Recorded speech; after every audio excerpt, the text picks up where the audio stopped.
Bonjour, c'est Ursula encore. On est le 24 juillet 2018. Soyez bénis.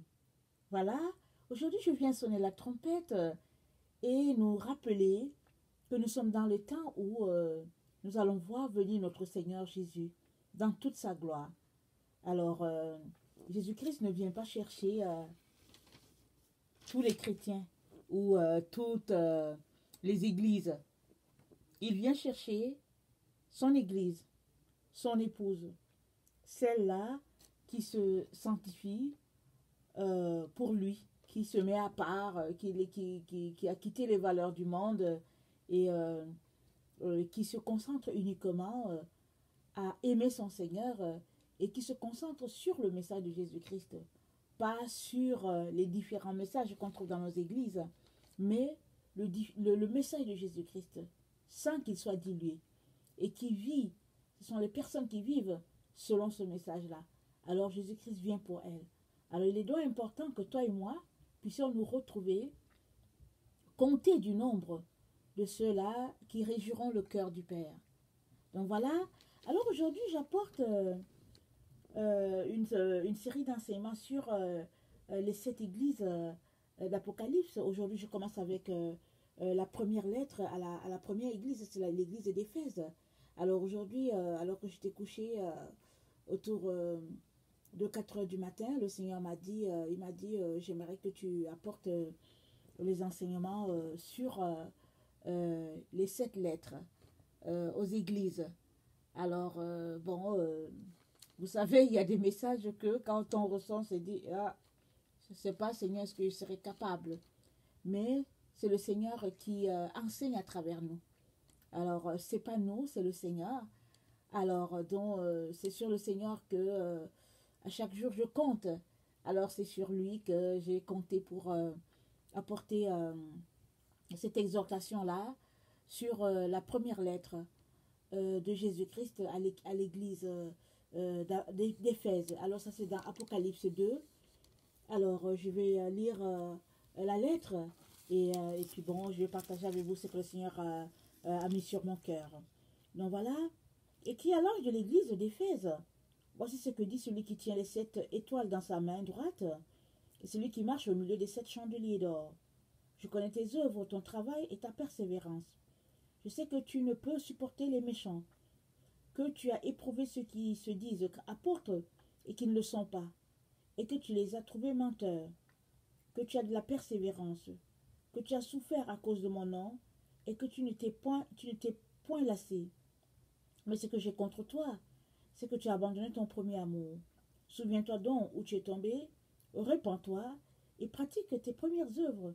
Sinon je viendrai à toi et j'ôterai ton chandelier de sa place, à moins que tu ne te répandes.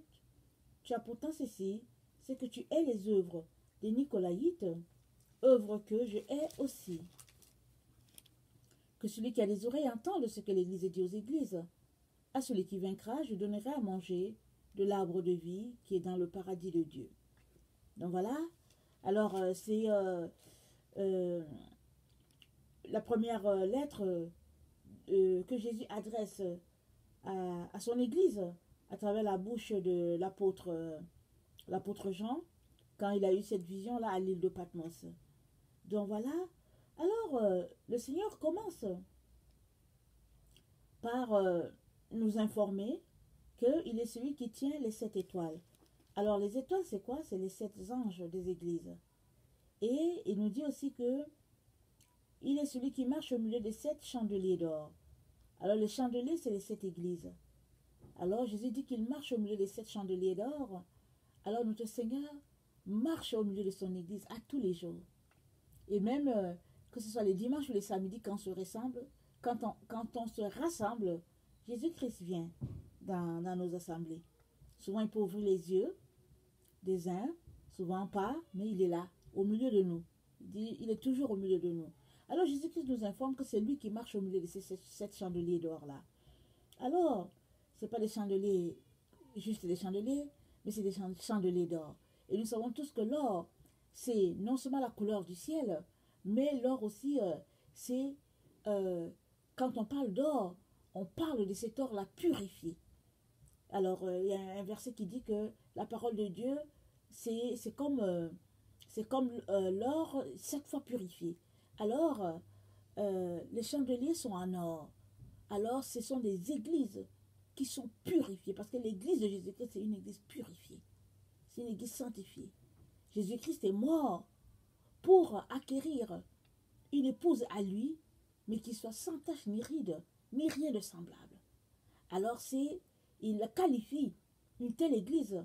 Alors, cet or-là, parce qu'il dit même dans la lettre à la dernière église, à l'église de Laodicée, parlant de cette église-là, qui a tout perdu, qui n'a plus l'amour pour le Seigneur et tout, qui se dit riche. Jésus-Christ dit, viens acheter le moi de l'or, purifié par le feu.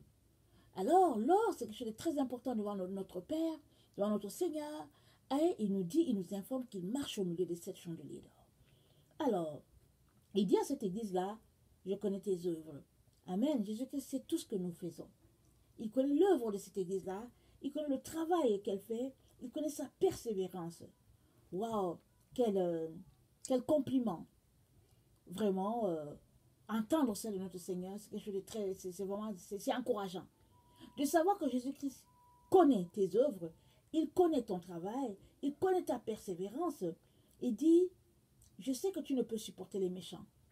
Nous savons tous que, écoutez, la méchanceté ne colle pas avec la bonté du Seigneur. Nous le savons tous. Alors moi, je ne sais pas si vous avez déjà côtoyé dans votre vie les personnes méchantes, et je peux vous dire, ça ne marche pas avec un enfant de Dieu. Ça ne passe pas. Alors, la méchanceté, c'est la marque même de l'ennemi. Et un enfant de Dieu ne peut pas supporter la méchanceté. Il ne peut pas supporter être autour des personnes méchantes. Et puis, il ne peut pas supporter non plus pratiquer la méchanceté. Quand tu es un enfant de Dieu et que le Saint-Esprit est en toi, ça c'est quelque chose qui va sauter de toi si tu es quelqu'un qui pratique la méchanceté ou bien qui a grandi dans un milieu où les personnes exercent la méchanceté. Il y a des gens, il y a des familles qui sont des familles méchantes. C'est-à-dire que quand tu mets pied là-dedans, tout ce qui sort d'eux, ce n'est que la méchanceté. Tu t'arrêtes, tu te dis, mais c'est pas possible. Mais quand tu vas regarder au fond, c'est des personnes qui ont vécu beaucoup de choses. Et puis, de méchanceté en méchanceté, bon, ça infecte. La méchanceté, c'est comme, écoutez, une tâche, quand la mangue est pourrie, ça part d'un endroit, et puis ça se répand dans toute la mangue. Alors, la méchanceté, c'est comme ça se répand dans une famille. Alors, si tu as grandi dans un milieu où il y a beaucoup de méchanceté, c'est comme ça que la méchanceté se répand dans les cœurs des gens. Et souvent, ce qui se passe, c'est que quand un enfant de Dieu est au milieu des personnes méchantes, à un moment donné, il n'est plus capable de supporter, il décide tout simplement de s'en aller. Et malheureusement, aujourd'hui, dans nos églises, c'est plein de méchanceté. Et très souvent, quand on arrive à ce point-là, quand on se rend compte qu'au fait, on est supposé être environné de l'amour du Seigneur, mais que tout autour de nous, ce n'est que la méchanceté, très souvent, c'est bon souvent de s'éclipser. Parce que la méchanceté, ça infecte. Mais Dieu est tel que, à certaines personnes, il a donné la grâce de demeurer au milieu de la méchanceté parce qu'il veut que ces personnes-là prient. Il veut que ces personnes-là soient la lumière. Alors, c'est vraiment pas évident. Alors, Jésus-Christ dit à cette église-là que je sais que tu ne peux supporter la méchanceté et que tu as éprouvé ceux qui se disent apôtres et qui ne le sont pas et que tu les as trouvés menteurs. Extraordinaire. Vous savez, il faut avoir du discernement. Il faut avoir l'amour du Seigneur pour ne pas supporter les méchants quand on vit dans une église. Et puis aussi chercher à savoir si ces gens-là sont vraiment des chrétiens. Chercher à savoir si ce monsieur-là, qui s'appelle serviteur de Dieu, s'il est vraiment un enfant de Dieu. Et une fois qu'on sait que ce sont des menteurs ou c'est un menteur, c'est encore extraordinaire de pouvoir aller reprendre la personne. Pour dire à la personne, non, je ne fonctionne pas là-dedans. Alors Jésus-Christ, il félicite dans cette église-là, qui a ces qualités-là, qui a pu vraiment pointer le mal dans toute sa grandeur, et puis cette église-là qui a pu se distinguer, qui ne s'est pas associée au mensonge, qui ne s'est pas associée à la méchanceté, qui ne s'est pas associée à tout ce que le Seigneur n'aime pas. Et puis, il dit, c'est une église Il dit, je sais que tu as souffert à cause de mon nom. Donc c'est une église qui a enduré beaucoup de choses à cause de sa foi en Jésus-Christ. C'est donc une église qui a vraiment cet amour-là, entre guillemets, pour son Seigneur. C'est une église qui cherche à plaire à son Seigneur. C'est une église qui vraiment refuse les pratiques de l'ennemi en son sein. Elle dénonce le mensonge, elle dénonce la méchanceté. Et puis elle est même allée pour éprouver. Quand tu t'en vas éprouver quelqu'un, vraiment tu exerces ton discernement. Tu testes, tu veux savoir si la lumière de Dieu est là. Alors, mais Jésus-Christ, il dit quoi? Il dit, mais ce que j'ai contre toi, c'est que tu as abandonné ton premier amour. Alors c'est une église qui, c'est pourquoi j'ai parlé tout à l'heure, entre guillemets, apparemment marche dans l'amour, puisque elle a dénoncé certaines choses, mais Jésus-Christ lui dit, tu as abandonné ton premier amour. Nous savons tous ce que c'est le premier amour. Quand on est amoureux, hein, on sait tous ce que c'est. Quand Jésus-Christ, quand on tombe amoureux de Jésus-Christ, pardon, très souvent, il n'y a personne qui peut nous arrêter. Hein. On est heureux, on pense déjà qu'on est au paradis. Et effectivement, on l'est. Mais je veux dire que c'est l'extase. C'est-à-dire que plus rien n'a d'importance. C'est vraiment, on est joyeux et puis on fait tout pour le Seigneur. On dort les mains en l'air parce qu'on est toujours en train de louer le Seigneur. Tout, c'est Jésus-Christ en haut, Jésus en bas, Jésus à droite, Jésus à gauche. Et quand on est dans cet état-là, il n'y a rien qu'on ne ferait pour notre Seigneur, n'est-ce pas? Ce qui fait que, vraiment, Jésus-Christ n'a pas besoin de grand-chose parce qu'il sait qu'on l'aime. On est très amoureux de lui et il passe en premier. Mais, quand on met Jésus-Christ en second, et je pense que c'est le cas de cette église-là, ça, les choses commencent à être compliquées. Et ça commence à être compliqué pour tout enfant de Dieu. Très souvent, on ne se rend pas compte. On commence très bien avec le Seigneur, et puis petit à petit, on glisse dans certaines choses, et finalement, Jésus-Christ n'est plus le premier. Et Jésus dit à cette église-là, tu as abandonné ton premier amour. Il dit, souviens-toi donc où tu es tombé et repens-toi. Vous savez, le souvenir, c'est très important. On se souvient, non pas pour garder rancune, non pas pour entretenir de l'amertume ou bien du ressentiment, mais on se souvient pour changer dans le bon sens. Jésus-Christ dit, souviens-toi où tu es tombé. Il nous demande de faire un bilan de comment se fait-il qu'on est arrivé là. Que Jésus-Christ ne soit plus premier dans notre vie, Jésus-Christ dit, retourne voir, qu'est-ce qui est arrivé.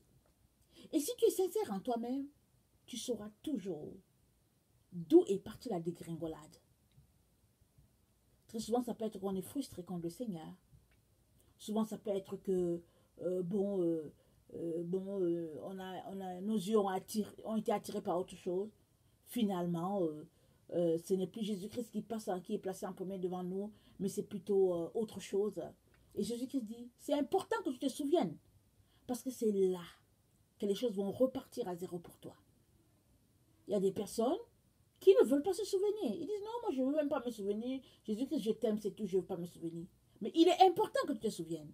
Parce que si tu te souviens, tu pourras faire le deuil de ce qui s'est passé et repartir à zéro. C'est important parce que quand tu vas te souvenir de ce qui s'est passé, tu pourras te repentir. Et quand tu te repens, et Jésus-Christ efface, il passe l'éponge dessus, comme un peu l'éponge sur l'écriture sur le tableau noir. Alors Jésus-Christ passe l'éponge dessus, tu repars à zéro. Et tu peux repartir maintenant dans une relation encore amoureuse avec le Seigneur Jésus, sachant que ce qui est en bas a été effacé. Mais si tu ne te souviens pas, et que tu viens cherchant à bâtir sur ce qui est encore là, qui est toujours bouillant, tu vas tout simplement retomber sur les mêmes choses. Parce que tu n'as pas fait le deuil de ce qui s'est passé. Tu ne t'es pas arrêté pour te souvenir, la chose va se reproduire encore. Alors, il est important qu'on se souvienne. D'abord, il est important qu'on vérifie si on est toujours amoureux de Jésus-Christ comme à la première fois. Et si ce n'est pas le cas, il est important que tu retournes à l'endroit où tu es tombé et que tu fasses le ménage là-dedans et que tu viennes devant le Seigneur. Et Jésus-Christ est prêt à repartir à zéro avec toi parce que c'est ça qu'il dit dans sa parole. Il dit, repens-toi et pratique tes premières œuvres. C'est ça. Quand on se repent, on retourne à l'endroit où on était au début. Ça, c'est important. Pour que je puisse me retrouver en ligne, il a fallu que je me retrouve dans une situation où Jésus-Christ me présente clairement qu'il n'était plus mon premier amoureux. Et oui, et puis c'est arrivé. Et ça, c'est vrai. Il a fallu qu'il me présente cette situation. Mais vous savez, il m'a présenté ça à un moment où j'avais choisi d'aller dans une carrière dans l'écriture. Alors, à ce moment précis, j'ai publié ma première œuvre et tout. Et à ce moment précis, le Seigneur est revenu, me disant, voilà, viens, je veux que tu ailles en ligne. Alors, j'avais le choix de dire, Jésus-Christ, ça fait longtemps que je marche avec toi.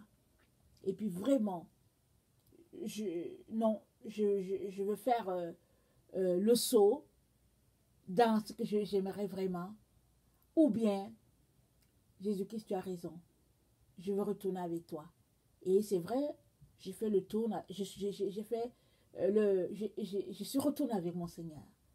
Parce que Jésus-Christ me montrait clairement que je ne pouvais pas et faire une carrière dans l'écriture et en même temps aussi le servir pleinement comme il aimerait. Et ne vous inquiétez pas, ça ne m'a pas fait pleurer. Je n'ai pas pleuré parce que j'ai laissé le chemin que je comptais prendre. Non, je n'ai pas regretté l'argent qui a été dépensé dedans. Non, je n'ai pas regretté. Parce que Jésus-Christ m'a permis de me souvenir de comment je l'aimais alors que j'avais 5 ou 6 ans, de chaque étape de ma vie et de qu'est-ce qui est arrivé pour que j'en sois là, pour dire non, Seigneur, ça suffit. Et j'ai pu repartir à zéro. Et aujourd'hui, je suis si heureuse d'être en train de faire ce que Jésus-Christ avait déjà décidé que je ferais quand il m'a envoyé sur la terre. Mais, vous savez quoi? Chaque jour, je fais tout pour le placer en priorité, pour ne plus me retrouver dans une situation bizarre. Je fais tout. Et c'est ce qu'il nous demande à toi et à moi, à toute personne qui le suit. Parce que Satan travaille de façon très subtile, de manière à nous éloigner du Seigneur. Il va venir toujours nous présenter la chose comme si c'est pas grave. Tu peux en même temps faire ceci, en même temps tu vas toujours aimer le Seigneur. Et c'est vrai que on peut toffer comme ça. Mais je peux dire aujourd'hui que ce n'est pas quelque chose de facile. Moi, quand j'étais retournée sur les bancs, avant de me mettre à étudier, j'allais d'abord prendre un temps avec le Seigneur. Mais j'avais constaté, par exemple, que quand j'étais à la maison pleinement en train de faire toutes les choses que je devais faire et je faisais, je pouvais me retrouver à passer 4 heures avec le Seigneur dans la journée, dans les journées de 24 heures. Mais quand j'étais retournée sur les bancs, c'était difficile de faire 2 heures. Je tirais, j'essayais de rafistoler les choses pour faire 2 heures. Et je savais que ça me manquait. Et il y avait beaucoup de choses qui sont passées en ce temps-là. Et on ne peut pas servir 2 maîtres, c'est pas possible. Et ça, c'est dans chaque domaine de notre vie. C'est dans chaque domaine de notre vie. Au début, quand on est extérieur à cela, on se dit que bon, c'est faisable. C'est faisable.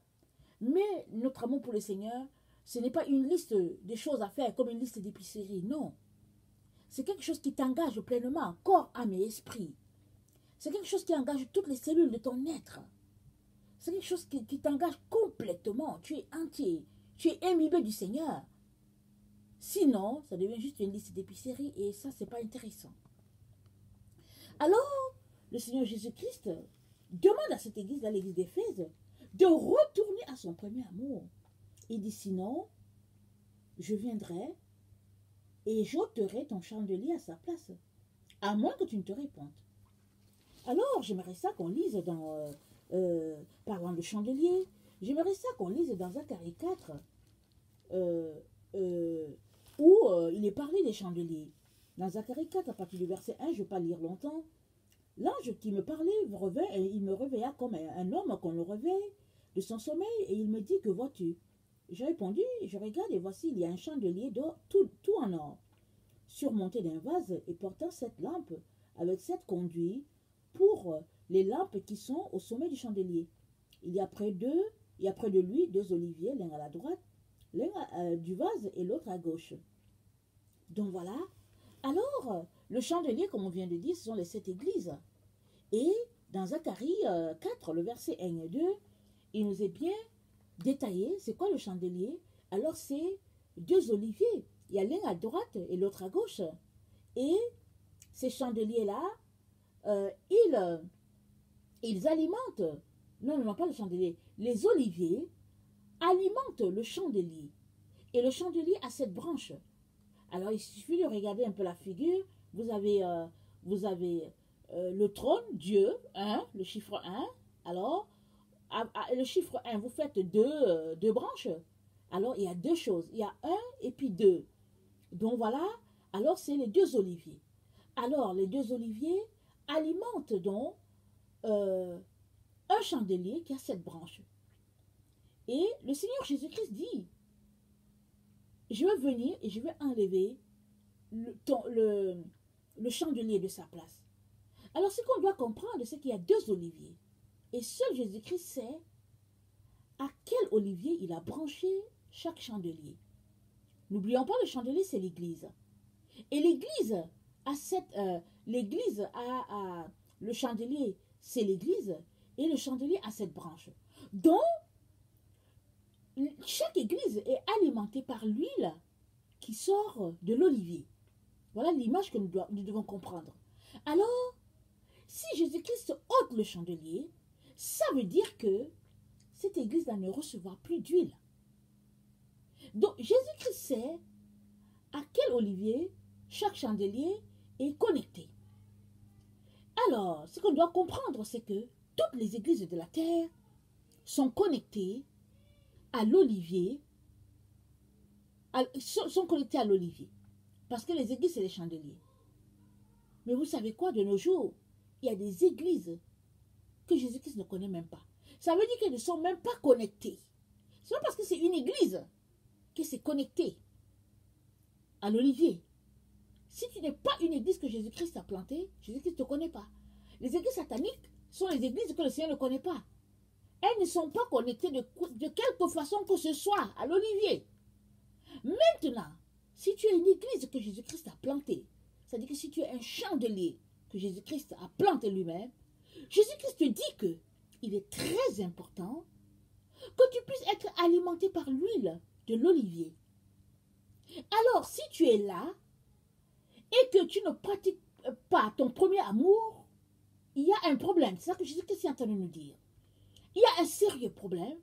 Alors Jésus-Christ dit que parce que tu as perdu ton premier amour, il est en train de nous dire que l'huile ne circule plus très bien entre l'olivier et le chandelier. C'est l'information qu'il nous donne. Et Jésus-Christ dit, s'il en est ainsi, ça vaut la peine que je vienne ôter le chandelier. Parce que l'huile ne circule plus, puisqu'il n'y a pas le premier amour.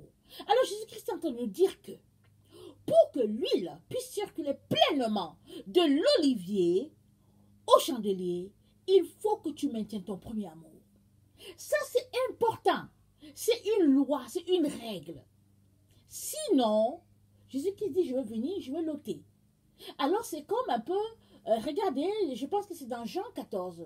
Si je me trompe, excusez-moi, c'est soit Jean 14 ou Jean 15. J'ai l'impression plutôt que c'est Jean 15. Alors, Jésus-Christ dit, tout arbre qui ne porte pas du fruit, je le coupe et le jette. Mais si un arbre porte du fruit, je l'émonde afin qu'il porte plus de fruits. Donc, Jésus-Christ est en train de nous dire ici que le chandelier est connecté à l'olivier et il est fait pour porter du fruit. Toi et moi sommes faits pour porter du fruit. Nous sommes membres de l'église de Christ, nous sommes faits pour porter du fruit. Et si nous ne portons pas du fruit, s'il vous plaît, ça vaut la peine qu'on soit coupé. Parce qu'on ne sert à rien. Alors la question est celle-ci, est-ce que tu sers à quelque chose, toi qui m'écoutes? Est-ce que dans le royaume de Dieu, l'huile circule bien entre l'olivier et puis toi? Est-ce que la présence de Dieu est manifeste en toi? Ou bien est-ce que tu es plutôt rempli d'épines et de ronces? Parce que Jésus-Christ dit, si c'est ça ton cas, il dit change. Sinon moi je veux venir, je vais ôter ça, je vais te couper. Parce que ça vaut la peine que tu sois coupé parce que tu disperses l'huile. Parce que quand l'huile quitte de l'olivier, c'est pour venir abreuver les chandeliers. Mais si toi,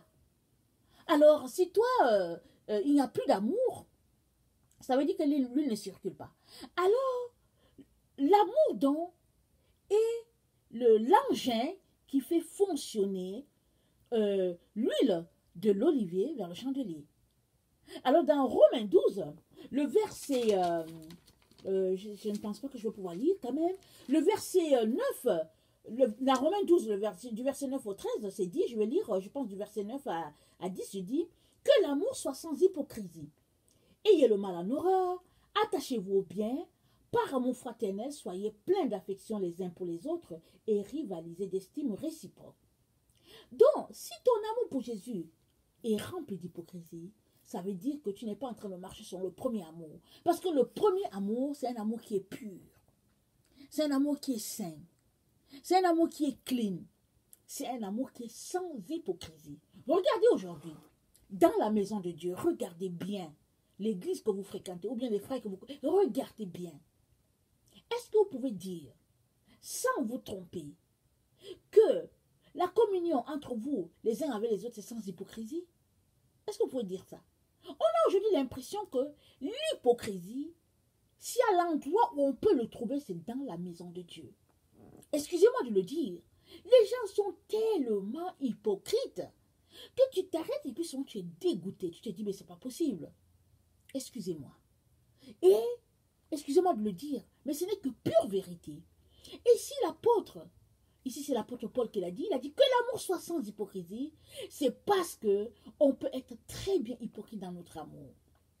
On fait croire à la personne qu'on l'aime, on lui donne des bisous, et puis on lui parle, alors que dans le fond, on lance des flèches à la personne, et on parle sur son dos, et on fait toutes sortes d'histoires. C'est ça. Jésus-Christ dit que l'amour soit sans hypocrisie. Parce que, à partir du moment que ton amour est rempli d'hypocrisie, tu empêches l'olivier de fournir le chandelier. Et toi, tu es agrippé au chandelier.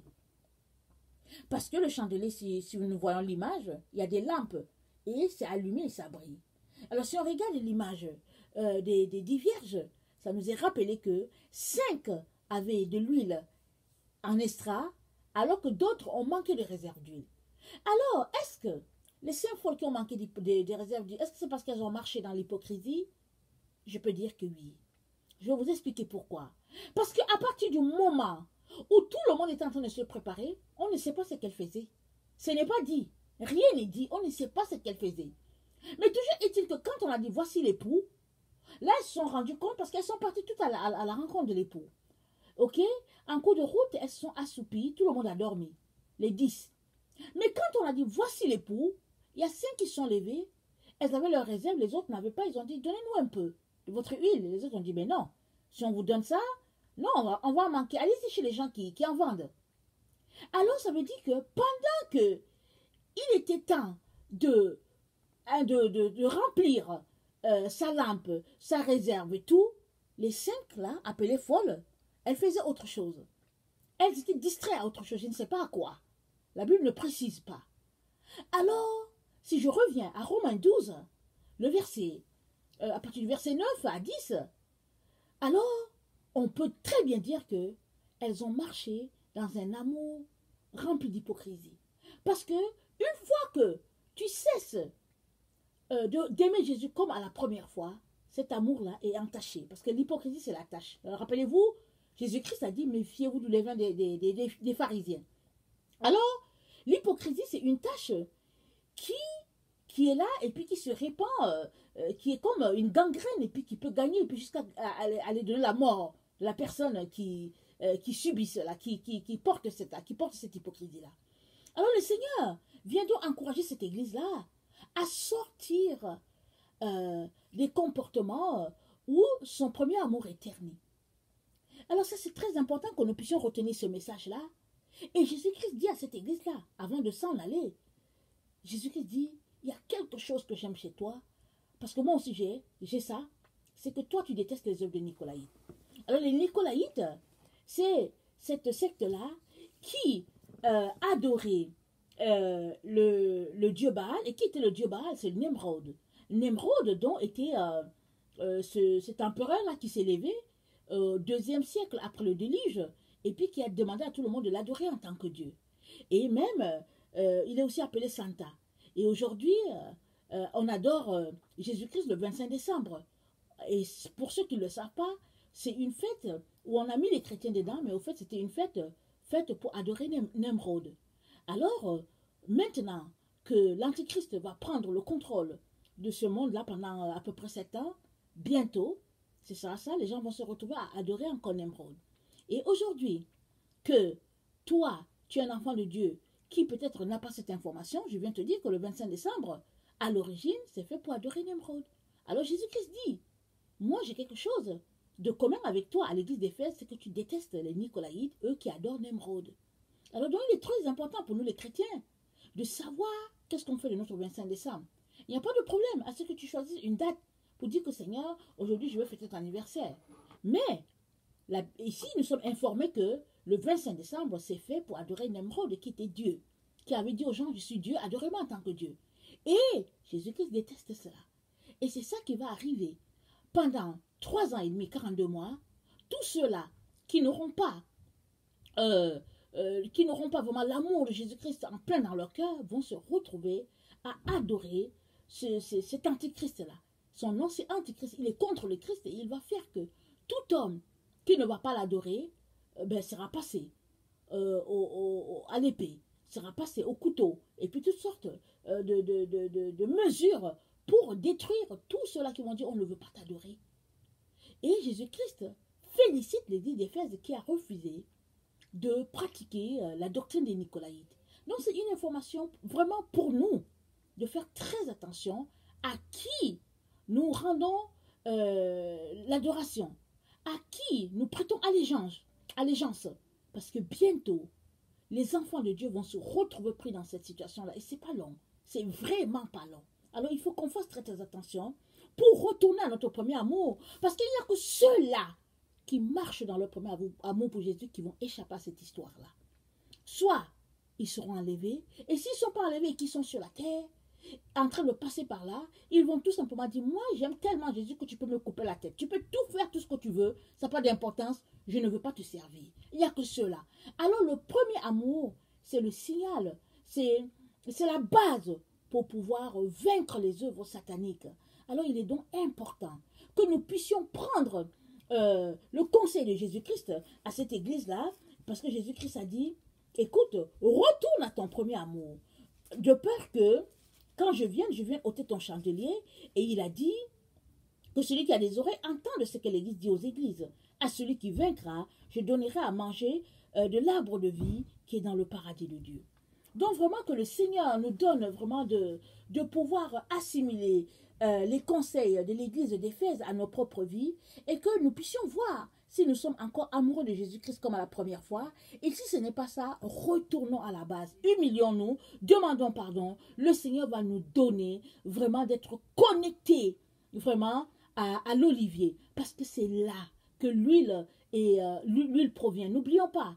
Et dans Apocalypse 11, les 2 oliviers, c'est ces 2 témoins-là de la fin des temps qui vont réussir, malgré le fait que l'Antichrist sera en train de faire des choses terribles sur la terre, ils vont réussir à le confronter, ils vont réussir à prêcher la parole de Dieu, ils vont réussir à dire au monde entier, ce n'est pas lui que vous devez adorer, c'est un usurpateur, c'est l'Antichrist, mais que la vraie personne que vous devez adorer, c'est Jésus-Christ, et Jésus-Christ va établir son royaume bientôt sur la terre, et ceux-là, l'Antichrist, effectivement, après 1260 jours, on va les tuer, Mais avant qu'ils les tuent, ils vont réussir à passer ce message-là parce que ce sont les deux oliviers qui se tiennent devant le Seigneur du ciel et de la terre. Voilà, que le Seigneur vous bénisse et qu'il vous donne vraiment de marcher dans la vérité et puis dans l'amour. Un amour sans hypocrisie. Donc voilà, si toi tu ne connais pas le Seigneur Jésus-Christ, je viens te dire de chercher à le connaître. Parce que Jésus-Christ, c'est le chemin, c'est la vie et c'est la vérité. Il n'y a pas quelqu'un d'autre qui peut te sauver. Mais Jésus-Christ, c'est lui seul qui peut te sauver et te donner d'aspirer au paradis. Voilà, que le Seigneur vous bénisse et qu'il vous donne vraiment de marcher vraiment dans la crainte de son nom et qu'il vous donne d'attendre patiemment son retour. Soyez bénis. Merci.